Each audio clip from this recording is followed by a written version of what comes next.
दोस्तों, welcome back to my YouTube channel. कैसे हैं आप? आज मैं आप लोगों के लिए एक शानदार चैप्टर जो कि बहुत ही इम्पोर्टेंट है, निर्देशांक ज्यामिति, कोऑर्डिनेट ज्योमेट्री, यह लेकर आया हूँ।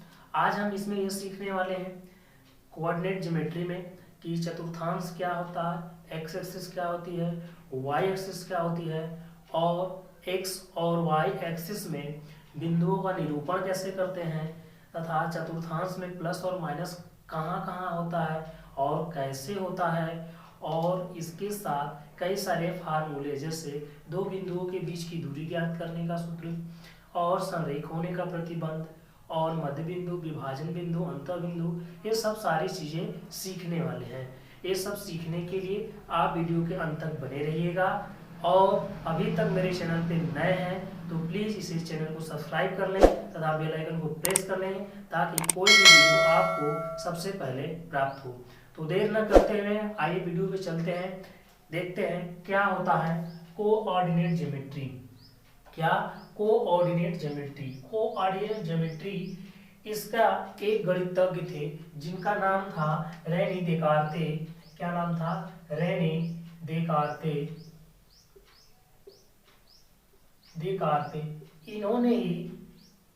इन्होंने यह किसी भी इस चतुर्थांश में दोनों बिंदुओं को या कई बिंदुओं को रखने के लिए बताया था। अब इसके पहले हम चलते हैं कार्तीय तल क्या होता है। आइए कार्तीय तल को समझते हैं। कार्तीय तल क्या होता है?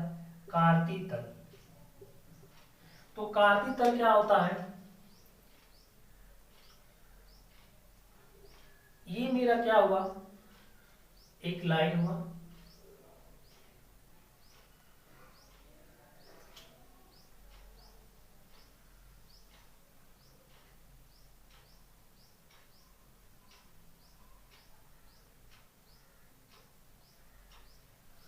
इसमें इस पॉइंट को हम एक्स एक्सिस बोलते हैं, यानी कि एक्स एक्सिस यानी कि एक्स अक्ष बोलते हैं। क्या बोलते हैं? एक्स अक्ष बोलते हैं। और इस साइड को बोलते हैं क्या? X dash. एक्स ऊपर अगर ऐसे कर देंगे तो डैश हो जाएगा, डैश एक्सिस।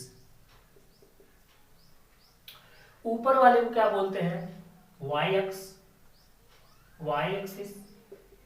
और नीचे वाले को बोलते हैं वाई डैश एक्सिस।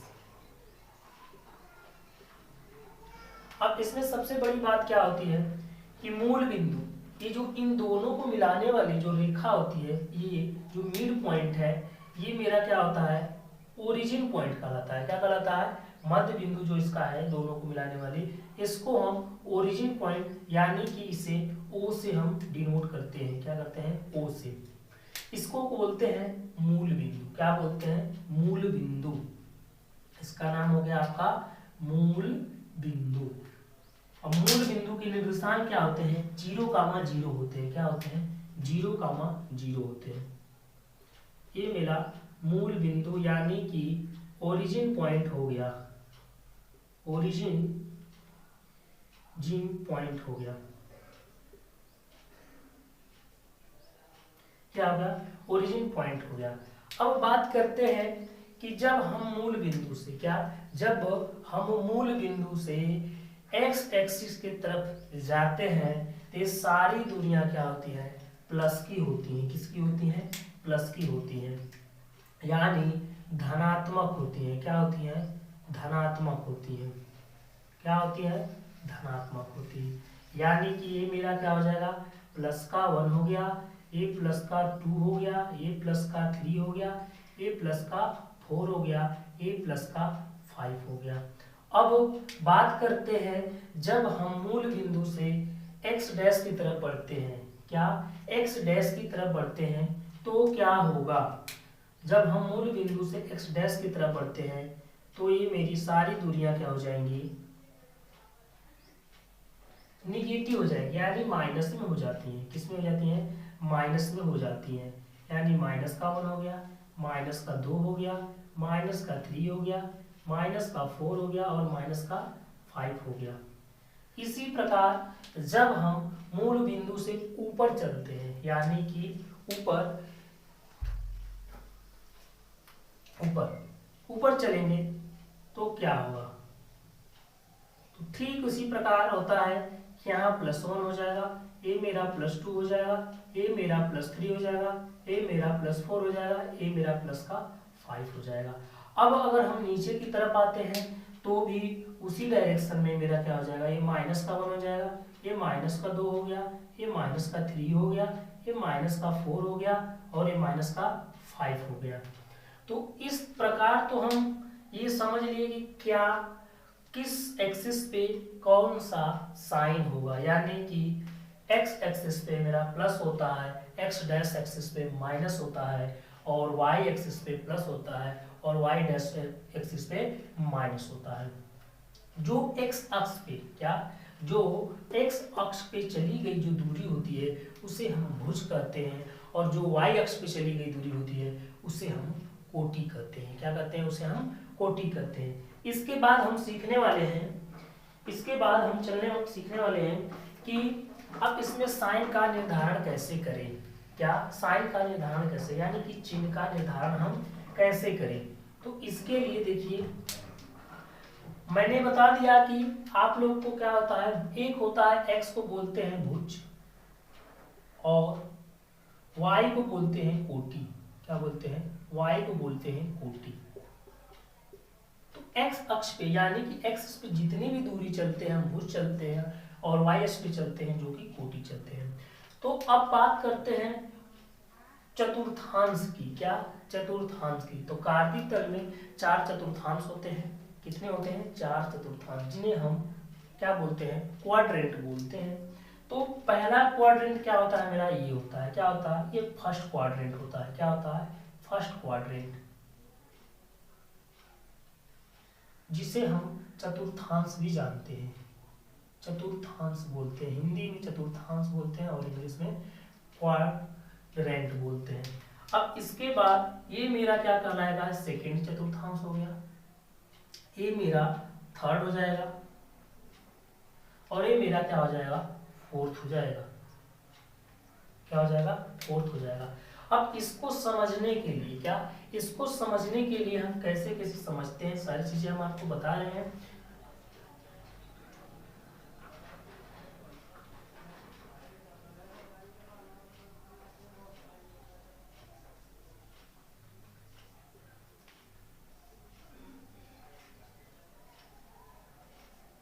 आइए इसे समझते हैं। इसको कैसे समझते हैं, जो x, पहले मैंने बता दिया कोई भी बिंदु क्या होता है, x भुज और कोटि के रूप में होते हैं, यानी कि x, y के रूप में रहेगी। क्या होगी, x, y की तरफ रहेगी। तो पहला चतुर्थांश देखिए क्या है, ये x है, पॉजिटिव x की तरफ चलेंगे तो x मिला और y की तरफ चलेंगे तो y मिलेगा। तो यहां से देखिए चल रहे हैं x की तरफ, तो पहले x बिंदु ले लिए भुज और y पे चले तो y मिल गया, यानी कि x y। तो x एक्सिस से लेकर y की दूरी फर्स्ट कहाँ तक है, फर्स्ट का ये देखेंगे तो यहाँ से लेकर यहाँ तक फर्स्ट मेरा मिल रहा है। तो यहाँ से अगर यहाँ तक मिलाते हैं हम तो आपका देखिए इन्हीं दोनों को मिलाने वाला तो एक्स वाई बना, यानी कि फर्स्ट क्वाड्रेंट बना। तो पहले के लिए एक्स के लिए तो प्लस मिला, पहले के लिए क्या मिला, प्लस, यानी कि प्लस हो गया। और जब हम x के बाद y पे चले तो क्या मिला मुझे, उस पे भी मुझे प्लस मिला। तो पहले में क्या हो गया, प्लस प्लस हो गया। क्या हो गया, प्लस प्लस हो गया। अब बात करते हैं सेकेंड वाला। तो सेकेंड क्वाड्रेंट कहाँ से कहाँ तक है, तो सेकेंड क्वाड्रेंट का एरिया यहाँ से लेकर यहाँ तक है। कहाँ से लेकर, यहाँ से लेकर यहाँ तक एरिया है। तो इसकी जब हम बात करते हैं तो ये भी आपका क्या हो जाएगा कि हमने पहले ही बता दिया है आपको कि x लेते हैं, क्या लेते हैं, यक्स लेते हैं, यानी कि पहले x लेंगे तो x भुज हो गया, तो x की तरफ चलेंगे मूल बिंदु से, तो इधर आइए चलते हैं तो ये सारा चीज क्या है, माइनस में, यानी कि ये मेरा माइनस हुआ। अब फिर जब y चलेंगे तो y किस पे चलेंगे, प्लस पे चलेंगे। कहाँ चलेंगे, प्लस पे। तो ये प्लस पे चलते हैं तो ये मेरा प्लस हो गया, तो यानी कि माइनस प्लस सेकेंड में आ गया। अब इसी प्रकार चलेंगे किसमें, थर्ड में चलेंगे। तो थर्ड को भी अगर मिलाते हैं तो थर्ड को मिलाएंगे तो कहाँ से कहाँ तक हो जाएगा मेरा ये, तो थर्ड को मिलाते हैं तो यहाँ से लेकर यहाँ तक थर्ड हो जाएगा, यहाँ से लेकर यहाँ तक थर्ड हो गया। तो तो थर्ड वाले को अगर देखते हैं तो x किस पे चले हैं, पहले तो x ही चले थे, तो यहाँ से देखें तो माइनस में चले x, तो इसलिए मेरा ये माइनस का हो गया। और मूल बिंदु से y भी तो माइनस में चल रहे हैं, तो इसलिए माइनस का माइनस हो गया, यानी कि माइनस माइनस ही होता है। क्या होता है, माइनस माइनस ही आपका होता है। तो यह माइनस कामा लगा सकते हैं, यहाँ भी लगा लीजिए, यहाँ भी लगा लीजिए। अब बात करते हैं क्या कि जब हम फोर्थ में चलते हैं तो फोर्थ में भी पहले भुज चलेंगे फिर कोटि चलेंगे, यानी कि यहाँ से लेकर के यहाँ तक की जो भी डिस्टेंस होगी वो मेरी फोर्थ के लिए होगी। क्या होगी, फोर्थ के लिए होगी। तो यहाँ की जो दूरी कवर हो रही है तो ये भी मेरा क्या कहलाएगा, फोर्थ चतुर्थांश के लिए। तो पहले मुझे एक्स अक्ष पे चलना है, तो यानी जीरो यहाँ से यहाँ तक चले एक्स आया, और यहाँ से यहाँ तक चले तो वाई एक्सिस पे चले, यानी वाई डैश एक्सिस पे चले, तो प्लस यहाँ पे चले और कामा वाई डैश का माइनस हो गया। तो इस प्रकार हम किसी भी कार्तीय तल के सारे चिन्हों का निर्धारण करते हैं। और मैं आशा करता हूं कि आपको समझ में आया होगा, और नहीं भी समझ में आया तो फिर भी आप कमेंट करके हमसे पूछ सकते हैं। अब आते हैं किसी भी बिंदु का कार्तीय तल में निर्धारण कैसे निर्धारण करते हैं, यानी किसी बिंदु को प्रतिस्थापित कैसे करते हैं। तो आपको इसी में बता दें या फिर अलग से बनाएं तो बताएं। तो पहले एक तो इसी में सीख लीजिए। मान लीजिए कोई बिंदु क्या है, 5, 4 है। क्या है, 5, 4 को कार्तीय तल में दर्शाइए या दिखाइए। तो इसे कैसे दिखाएंगे या दर्शाएंगे, तो देख लीजिए। पहला मेरा क्या होता है, x होता है, और दूसरा क्या होता है, y, यानी कि भुज मेरा x है, कोटि मेरी y है। तो x यानी कि दोनों प्लस प्लस में है। क्या है, दोनों प्लस प्लस में है। क्या, दोनों प्लस प्लस में है। तो प्लस वाले को टर्म देखते हैं कि ये प्लस प्लस किस चतुर्थांश में आता है। तो प्लस प्लस हमारा आता है चतुर्थांश नंबर फर्स्ट में। किस में आता है, फर्स्ट में आता है। तो हम x पर कितना चलेंगे, 1 2 3 4 5 चलेंगे, यानी कि हम यहाँ चल दिए, ठीक है। और y पे कितना चलेंगे, 4 चलेंगे, यानी कि 1 2 3 4 यहाँ चलेंगे। अब क्या करते हैं, इस x वाले को और y वाले को दोनों को आपस में मिला देंगे बेटा, तो ये मेरा क्या निकल के चला आएगा, इसको अगर मिला देते हैं तो ये मेरा यहाँ पे एक बिंदु बन गया। क्या बन गया, एक बिंदु यहाँ पर बन गया। उस बिंदु का नाम हम दे देंगे कोई, मान लीजिए अगर ए मान देते हैं तो ए बिंदु ए मिल गया, और ये बिंदु मेरा 5, 4 मिला। अगर फिर भी ना समझ में आए तो इस वीडियो में एक बार जरूर वापस करके देख लीजिएगा, आपको सारा चीज समझ में आ जाएगा। और इसके बाद दूसरा एग्जांपल मैंने ले रहा हूँ आपको सेकेंड के लिए, यानी कि सेकेंड की अगर बात करते हैं तो कोई मैंने माइनस का 5 ले लिया और प्लस का क्या ले लिया, 3 ले लिया। क्या ले लिया, 3 ले लिया, 3 ले लिया। ये मेरा बिंदु B है। क्या है, बिंदु B है। ये बिंदु मेरा A था, ये मेरा बिंदु B है। तो बिंदु B को अगर दर्शाना है मुझे, तो सबसे पहले मुझे ये तो पता ही हो गया कि ये मेरा x होता है, ये मेरा y होता है। और ये भी देखना जरूरी है कि माइनस है कि प्लस है। तो पहले माइनस आया फिर बाद में प्लस आया, यानी कि ये किस चतुर्थांश से बिलोंग करता है। तो माइनस प्लस किस चतुर्थांश से बिलोंग करता है, चतुर्थांश नंबर 2 से बिलोंग करता है, यानी कि 2। तो माइनस का कितना हुआ, x, यानी x डैश पे वैल्यू कितनी है हमारी, -5। यहाँ से चलते हैं बेटा, 1 2 -1 -2 -3 -4, और माइनस का ये 5 पे मैंने चल दिया। अब y पे कितना चलते हैं, y पे हम चलेंगे प्लस का 3, यानी कि y तो ऊपर है मेरा y एक्सिस, 1 2 3, कहाँ चले, 1 2 3। तो यहाँ से हम माइनस का 5 ले लेते हैं।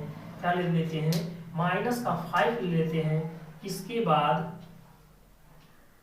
हम y पे कितना लिए हैं, 3 लिए हैं। तो इस 3 को मिला दीजिए इससे, ये मिला दिए जब हम, तो ये मेरा बिंदु B कहलाया, और यही बिंदु B निकल के आ गया माइनस का 5, 3। इस प्रकार आप किसी भी क्वेश्चन को सॉल्व कर सकते हैं, या इसमें से कोई भी टॉपिक में अगर कोई बिंदु दर्शाना है तो आप इसे इजीली दर्शा सकते हैं। अब मैं नेक्स्ट पॉइंट लेता हूं माइनस का 4 माइनस का 3 ले लिया, जो कि ये बिंदु मेरा सी है, यानी कि ये भी माइनस माइनस। इसी प्रकार अगर देखते हैं तो माइनस ये तीसरे चतुर्थांश में पड़ता है, किसमें पड़ता है, थर्ड क्वाड्रेंट में पड़ता है। थर्ड में मेरा माइनस माइनस ही होता है, तो यानी x की वैल्यू माइनस का 4 आया और y की वैल्यू -3। x तरफ कितना चलेंगे, -4 चलेंगे, तो -4 चलेंगे, इधर चलते हैं। फिर उसके बाद y किधर चलेंगे, -3 चलेंगे, तो -3 मतलब कि नीचे चलेंगे। तो देखिए -4 तो यहाँ है और -3 कहाँ है, यहाँ है। इन दोनों को अगर हम मिला देते हैं, इन दोनों को क्या करते हैं, मिला देते हैं, तो ये मेरा क्या निकल के आ जाएगा, जो आपके सामने है। देखिए -4 मैंने मिलाया और -3 मिला दिया, यही है पॉइंट, यही मिल गए। अब ए मेरा बिंदु सी कहलाया और इसके बाद यह क्या हो जाएगा, मेरा आपका सी पॉइंट -4, 3 निकल के आ गया। अब कोई बिंदु डी ले लेते हैं जो कि चतुर्थांश नंबर 4 के लिए काम करेगा, जो कि चतुर्थांश 4 के लिए क्या होता है, प्लस माइनस होता है। तो मैंने +4 ले लिया और -1 ले लिया। क्या ले लिया, -1 ले लिया। तो -4, -1 ले लिया, या फिर -2 ले लीजिए, थोड़ा सा बड़ा रहेगा, डायग्राम बनाने में अच्छा लगेगा। -2 ले लेते हैं।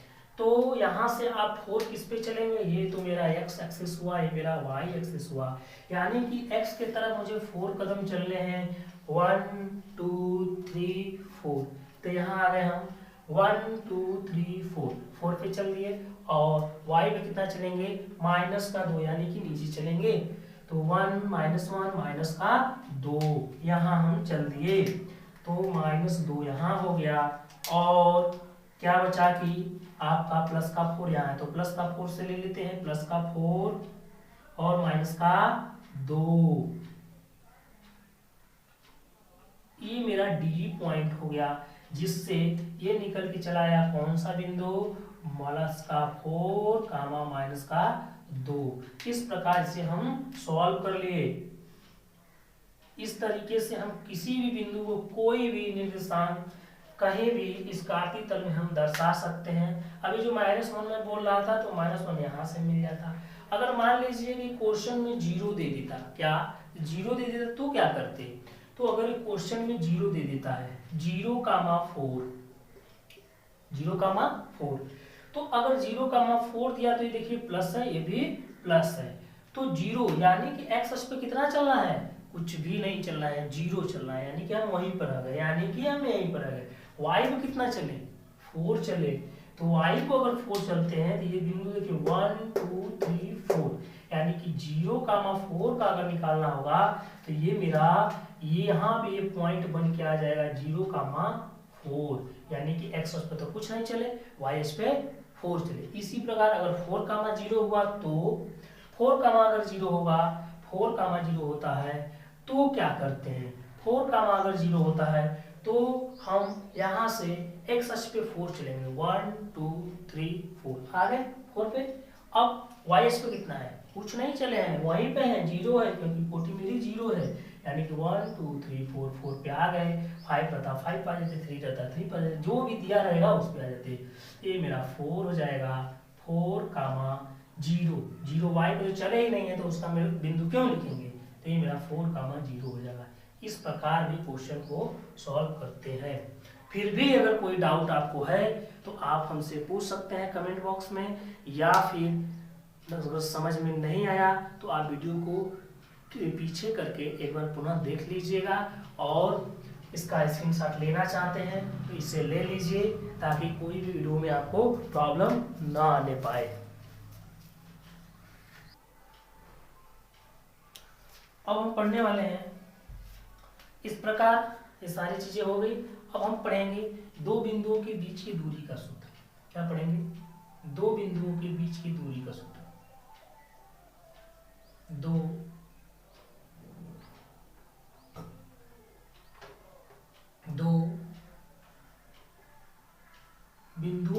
बीच की दूरी का सूत्र पढ़ने वाले हैं।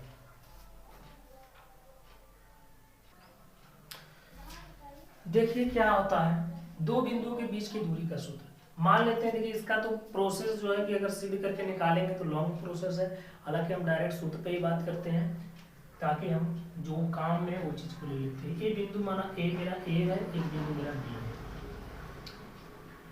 ये मेरा x1 हो गया, x1 कामा y1 हो गया, और मेरा ये x2 कामा y2 हो गया। इन दोनों के बीच की दूरी को मान लेते हैं d, क्या d दूरी हो गया। अगर निकालना होगा तो इन दोनों बिंदुओं के बीच की दूरी का सूत्र कैसे निकालते हैं, तो d बराबर डायरेक्ट फार्मूला होता है रूट में अंडर रूट में x2 माइनस x1 का होल स्क्वायर प्लस का y2 माइनस y1 का होल स्क्वायर। आप इसको कई तरीके से लिखा जा सकता है, चाहे आप x1 माइनस x2 लिखिए, चाहे y1 माइनस y2 लिखिए, दोनों में अंतर कुछ होता नहीं है, लेकिन कहीं कहीं आपको ऐसा भी मिल जाएगा y1 माइनस y2 या x1 माइनस x2। होता क्या है कि x2 माइनस x1 करें चाहे y1 माइनस y2 करें, दोनों का चिन्ह क्या आएगा, अगर निगेटिव आता है तो निगेटिव करने पर अंदर में क्या है स्क्वायर है, स्क्वायर कर देंगे, किसी भी ऋणात्मक संख्या का वर्ग करने पर क्या मुझे मिलता है, पॉजिटिव संख्या मिलती है, इसलिए इससे कोई इफेक्ट ज़्यादा नहीं पड़ता है। इस बहुत ही इंपॉर्टेंट फार्मूला है। इससे क्या होता है कि हर एक इससे क्या होता है कि बहुत ज़्यादा क्वेश्चन आसानी से सॉल्व हो जाता है। तो इसके बाद दूसरा फार्मूला है, हम चलते हैं कि किसी भी, ये तो हम निकाल लिए, अब बिंदु कब संरेख होगी या फिर क्या बोलते हैं त्रिभुज का क्षेत्रफल जब 0 होता है तब पता करते हैं कि संरेख होगी कि नहीं होगी। तो अगर त्रिभुज का क्षेत्रफल 0 है तो बिंदु क्या हो जाती है, संरेख हो जाती है। या फिर एक ही रेखा पे ए बी यानी कि 3 अगर बिंदु हैं तो 2 बिंदुओं के बीच की दूरी का योग तीसरे बिंदुओं के बीच की दूरी के योग के बराबर, अगर उसके बराबर आ जाता है तो हम मान लेते हैं कि वो मेरा संरेख है। अगर नहीं आता है तो बोलेंगे कि संरेख नहीं है। तो इस प्रकार हम उसको भी देख लेते हैं। देखिए क्या होता है संरेख होने का प्रतिबंध।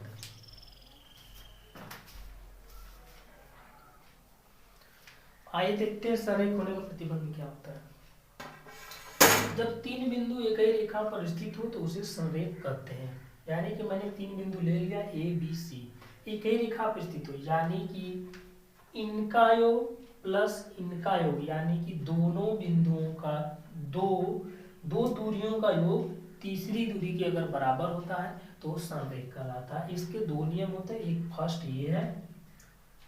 ये है, इसको लिख सकते हैं, या ए बी प्लस का बी सी बराबर क्या आ जाएगा, मेरा अगर ए सी के बराबर है तो मेरा क्या होगा, ये संरेख कहलाएगा। या दूसरा पॉइंट कि अगर बी सी प्लस ए सी बराबर अगर ए बी होता है तो भी संरेख मानेंगे, या ए सी प्लस ए बी बराबर बी सी होता है तो भी संरेख मानेंगे। ए सी प्लस का ए बी बराबर बी सी होता है तो भी संरेख मानेंगे। अगर इन तीनों कंडीशन में कोई फॉलो नहीं करता है, अगर not equal to B C है, तब लिख सकते हैं कि संरेख नहीं है। क्या लिखेंगे, संरेख नहीं है। क्या लिखेंगे, संरेख नहीं है। दूसरा कंडीशन होता है इसका कि अगर त्रिभुज का क्षेत्रफल 0 आ जाए, त्रिभुज का क्षेत्रफल 0 आ जाए तो कह सकते हैं कि यह संरेख है। अगर त्रिभुज का क्षेत्रफल 0 नहीं आता है तो यह बिंदु संरेख नहीं होगा। तो त्रिभुज का क्षेत्रफल हम सीख लेते हैं कि त्रिभुज का क्षेत्रफल क्या होता है। आइए देखते हैं दूसरा कंडीशन, त्रिभुज का क्षेत्रफल। त्रिभुज का क्षेत्रफल देखेंगे, त्रिभुज का क्षेत्रफल क्या होता है। त्रिभुज का क्षेत्रफल के सूत्र से भी कई सवाल सॉल्व होंगे, जो कि प्रश्नावली 7A और B में मिलेगा। अब देखते हैं कि एक त्रिभुज मैंने बना लिया जिसका ए निर्देशांक है, ये बी है, सी है। ए का x1 कामा y1 और बी का x2 कामा y2 और सी का x3 कामा y3 हो गया।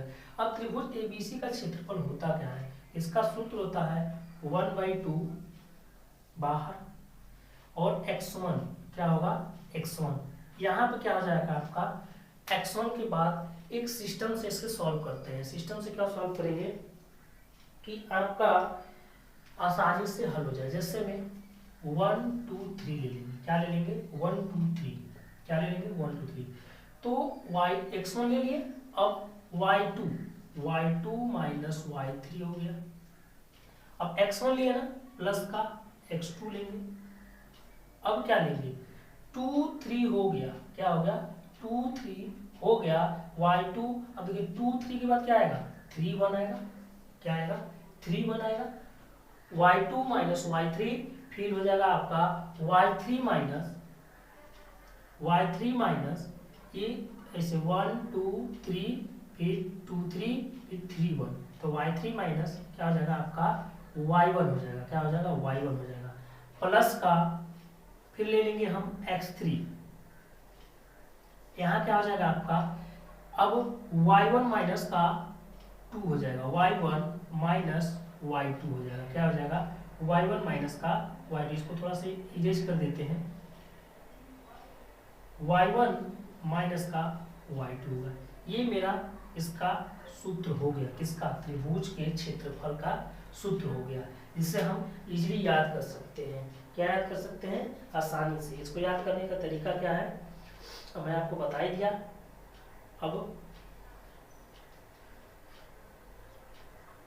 अब क्या करते हैं कि यहाँ से सूत्र हो गया। अब इसी को बात कर रहा था कि संरेख होने का प्रतिबंध क्या होता है कि त्रिभुज एबीसी का क्षेत्रफल क्या होगा 0।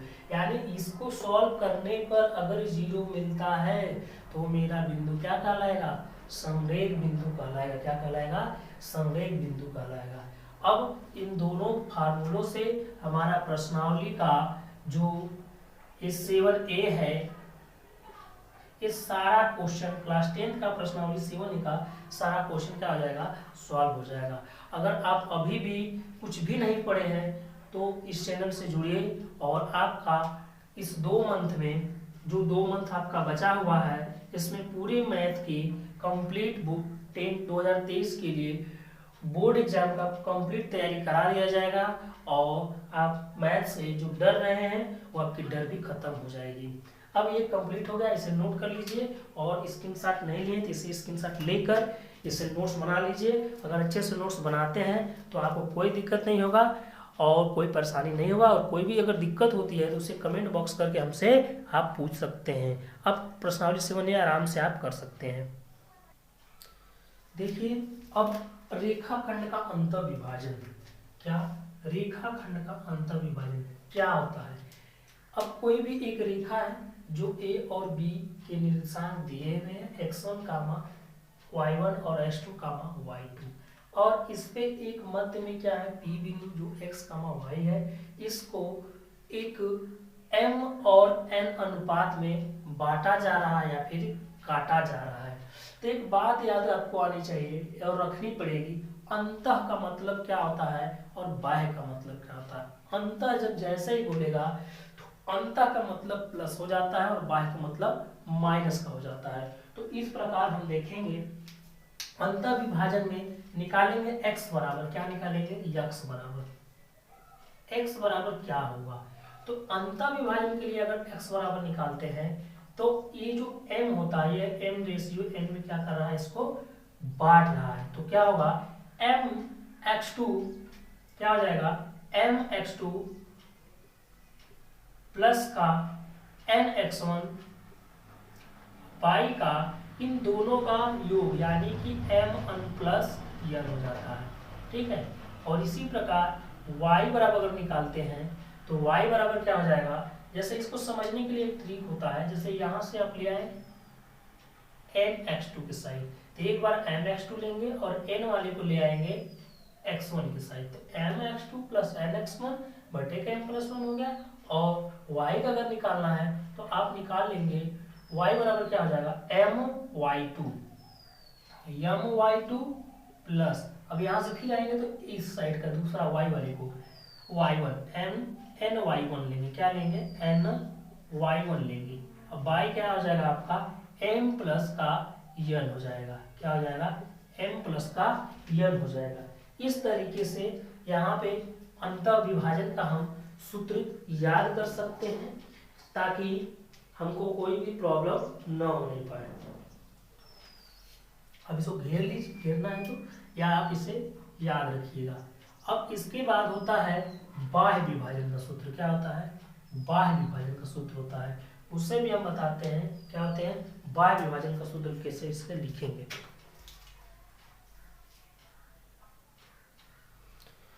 अब बाह्य विभाजन का नियम क्या कहलाता है? बाह्य विभाजन में कुछ होता ज्यादा विशेष तो नहीं है, तो कहते हैं इस सूत्र में क्या होता है कि जो x बराबर mx2 प्लस का x1 है, यहाँ पे माइनस हो जाएगा और बाकी प्रक्रिया सेम रहती है। तो यहाँ पे x बराबर निकालना हो तो क्या निकालेंगे? x बराबर आप निकाल देंगे m x2 माइनस का nx1 बटा के m माइनस n, यहाँ पे अनुपात माइनस हो जाता है, कामा y इक्वल टू क्या हो जाएगा आपका my2 माइनस का ny1 हो जाएगा, y का m माइनस का n हो जाएगा। बस इस तरह से एक क्वेश्चन क्या हो जाएंगे, इनका सूत्र क्या हो गया? कंप्लीट हो गया। क्या हो गया? कंप्लीट हो गया। अगर बस ये ध्यान रखना है आपको कि अगर बाह्य पूछता है तो क्या लिखना है और अंत पूछता है तो क्या रखना था। अंत में क्या हुआ? प्लस, और बाह्य का होता है कि माइनस होगा। अब हम मध्य बिंदु के बारे में पढ़ेंगे। क्या? अब देखेंगे दो बिंदु के मध्य बिंदु ज्ञात करना। कैसे ज्ञात करते हैं आइए देखते हैं। दो बिंदु दे दिया, बिंदु ए और बिंदु बी, इन दोनों के बीच का बिंदु पी है जिसका निर्देशांक क्या है? x, y है। अब इसे ज्ञात कर लेते हैं। तो x बराबर क्या होगा? इसमें बहुत ही इजी होता है, दोनों को x1 प्लस x2 y का 2 कर देंगे, कामा y बराबर हो जाएगा मेरा y1 प्लस का y2, y का 2 कर देंगे और इनका निर्देशांक क्या हो जाएगा? निकल जाएगा। क्या हो जाएगा? निकल जाएगा। यहाँ से हम x y निकाल लेंगे। अब लास्ट बचा है कि चतुर्भुज का क्षेत्रफल कैसे निकालते हैं। किसका? चतुर्भुज का। इसको अगर हम याद कर लेंगे तो सारे प्रश्नावली का सॉल्व हो जाएगा, चाहे 7.1 हो, 7.2 हो, 7.3 हो, 7.4, सारा क्वेश्चन हल हो जाएगा। और क्वेश्चन भी हम कराने वाले हैं, आप लोग टेंशन फ्री रहिएगा। बस सारे फार्मूले आप लोग लर्न कर लीजिए, इसके बाद सारी चीज़ें आप लोग को आसानी से मिल जाएगी।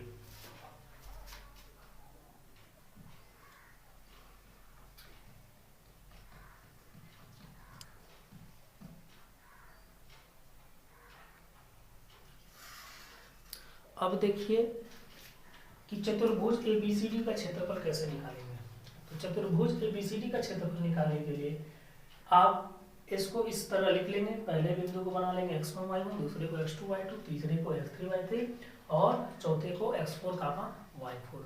तो यहाँ से क्या करते हैं कि x4 चतुर्भुज ABCD का क्षेत्रफल निकालने के लिए त्रिभुज ABD का क्षेत्रफल यानी कि ABD, इसमें सबसे पहले एक बीकॉन खींच लेंगे यहाँ से यहाँ तक। एक त्रिभुज A बन गया, एक त्रिभुज ये बन गया, दो त्रिभुज बन गए। और इन दोनों का निकाल के जोड़ देंगे तो हमारा चतुर्भुज का भी क्षेत्रफल निकल जाएगा। यानी कि ABD का क्षेत्रफल अब प्लस का, देखिए ABD का क्षेत्रफल अब प्लस का BCD का क्षेत्रफल। और त्रिभुज का क्षेत्रफल आप लोग को सूत्र पता पहले से है, ठीक है, उस प्रकार से इसे सॉल्व कर लेंगे। और कोई भी प्रॉब्लम हो तो कमेंट करके जरूर बताइएगा, और वीडियो अच्छा लगे तो इसे लाइक जरूर कीजिएगा। और इससे पहले अगर स्क्रीनशॉट इसका नहीं लिए हैं तो प्लीज़ इसे ले लीजिए। और प्रॉपर मैं एक बात आपसे कहना चाहूँगा कि ये सारे नोट्स आप प्रॉपर बनाते जाइएगा, ताकि आपको एग्जाम जब नियरेस्ट में आएगा तो रिवीजन करने के लिए आसान पड़ेगा। और सब एकत्र करके पॉइंट बना लीजिए, उसके बाद जो भी डाउट फंसते हैं उसको कमेंट करके पूछ लीजिएगा। और मेरे चैनल पे नए हैं और अभी तक मेरे चैनल को सब्सक्राइब नहीं किए हैं तो प्लीज़ इसे सब्सक्राइब कर लें तथा बेल आइकन प्रेस कर लें, ताकि कोई भी वीडियो आपको मैं अपलोड करूं तो तुरंत आपके पास पहुंचे। और आगे मैं इस क्वेश्चन को कराने वाला हूं। तब तक के लिए धन्यवाद। Thank you.